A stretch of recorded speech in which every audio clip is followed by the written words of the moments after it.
Você consegue imaginar um arranha-céu totalmente em chamas? Além disso, associar isso a atividades sobrenaturais? O mais intrigante é que isso aconteceu, e pasme, aconteceu aqui no Brasil.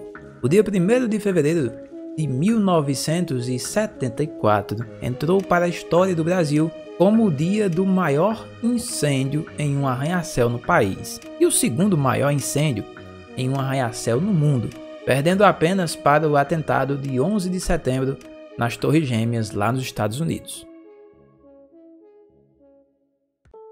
O prédio em questão era conhecido como Edifício Joelma e a sua história começa antes mesmo de sua construção. Acontece que, bem antes do prédio ser construído, o recém-formado em Química da USP, Paulo Ferreira de Camargo, de 26 anos, vivia com sua mãe, de 56 anos, e as suas duas irmãs, uma de 23 e outra de 19 anos. Eles viviam em uma casa no mesmo terreno onde anos mais tarde seria construído o futuro Edifício Joelma.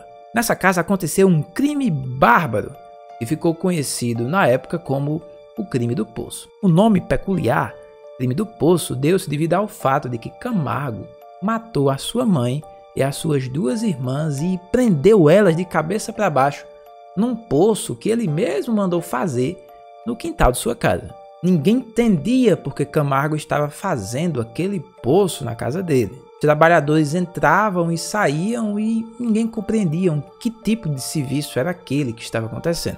Após vários dias e suspeitando do acontecido, uma vez que Camargo disse aos vizinhos que sua mãe e suas irmãs haviam morrido em um acidente de carro, os mesmos vizinhos chamavam a polícia e veio investigar, né? E enquanto a polícia estava lá investigando o que tinha acontecido, analisando o poço, Camargo pediu para ir ao banheiro enquanto os bombeiros estavam por lá. Ele aproveitou esse momento sozinho lá dentro de sua casa, pegou uma arma e se suicidou. Alguns dizem que todo esse acontecimento amaldiçoou para sempre o local. Vale lembrar que este local onde aconteceu toda essa história do poço foi no mesmo terreno onde depois seria construído o Edifício Joelma. Em 1972, alguns anos mais tarde, quando o Edifício Joelma finalmente foi inaugurado após 3 anos da sua construção, ele contava com 25 andares, sendo os 10 primeiros destinados apenas para estacionamento, para os carros e para as motos. E do 11º ao 25º ficavam os trabalhadores e os executivos nos apartamentos comerciais. O incêndio teve início no 12º andar, quando houve, por volta das 9 horas da manhã, um curto-circuito em um dos aparelhos de ar-condicionado do prédio. Devido à estrutura do prédio, como muitos móveis de madeira e paredes também de madeira de compensado, e também devido à ausência de escadas de emergência que comportassem um grande volume de pessoas descendo ao mesmo tempo, também a falta de condição para receber helicópteros no terraço, o incêndio se espalhou rapidamente. Entre os muitos funcionários que trabalhavam lá no edifício nesse dia, estavam 13 pessoas que mais tarde ficariam conhecidas como as 13 almas. As 13 almas, como ficaram conhecidas, foram 13 pessoas que tentaram fugir pelo elevador. O elevador, durante o incêndio, apesar de não ter caído, ficou pendurado e foi totalmente consumido pelas chamas. Essas pessoas despertaram a comoção da população por terem sido encontradas todas juntas, quase que como abraçadas. E mesmo após tanto esforço para escaparem com vida, todas elas morreram carbonizadas e ficaram totalmente irreconhecíveis. Algumas até chegaram a se fundir com o metal derretido do elevador. Essas 13 pessoas que não foram identificadas, elas foram enterradas lado a lado em 13 covas no cemitério São Pedro, na zona leste de São Paulo.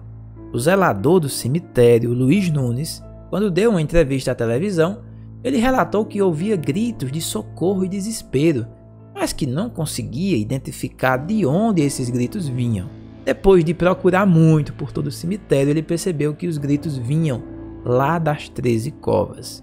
E como que no instinto, e sentindo que algo lhe pedia para usar o seu regador de plantas, pois além de coveiro, ele era também zelador, que ficava cuidando das plantas. Ele molhou as covas onde essas 13 pessoas estavam enterradas, o que, segundo ele, acalmou as almas e acabou os gritos. Será que essa era a água que faltou para apagar o fogo no dia do incêndio? Eu vi essa entrevista com o coveiro pela internet e o relato é realmente bem assustador.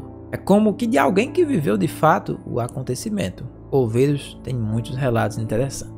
Bom, depois da divulgação desse acontecimento no cemitério, tornou-se comum pessoas deixarem um copo com água lá nas covas. Algumas pessoas afirmam que essas 13 almas assombram o edifício em que morreram até hoje. Estima-se que o número de mortes foi de 187 e mais de 300 pessoas ficaram feridas nesse incêndio. Esse triste cenário serviu para marcar para sempre o edifício Joelma, causando horror às pessoas que simplesmente passavam pela sua frente.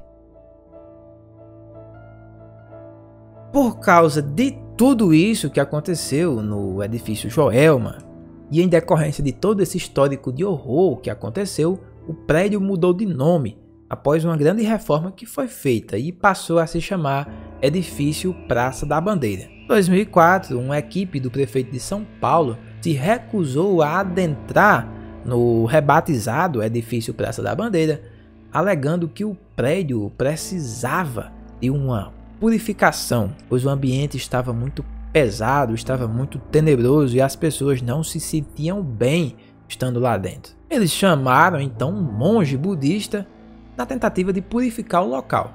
O monge, por sua vez, afirmou que não poderia fazer nada para acalmar os espíritos que ali viviam, pois, segundo ele, eram muitos e estavam todos agonizando. Relatos de sussurros, gritos e até faróis de carros que não paravam de piscar no estacionamento foram tomando de conta do imaginário popular.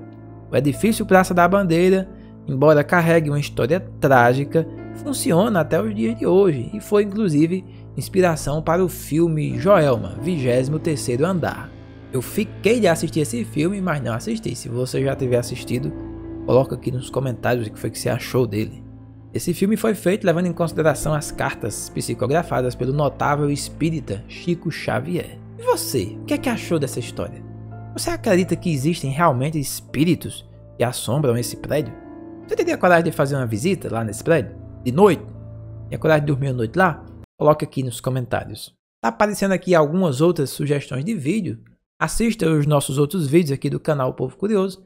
Tem muita história bacana contada e também para ser contada. Por isso, se você não é inscrito, deixe a sua inscrição e até o próximo vídeo.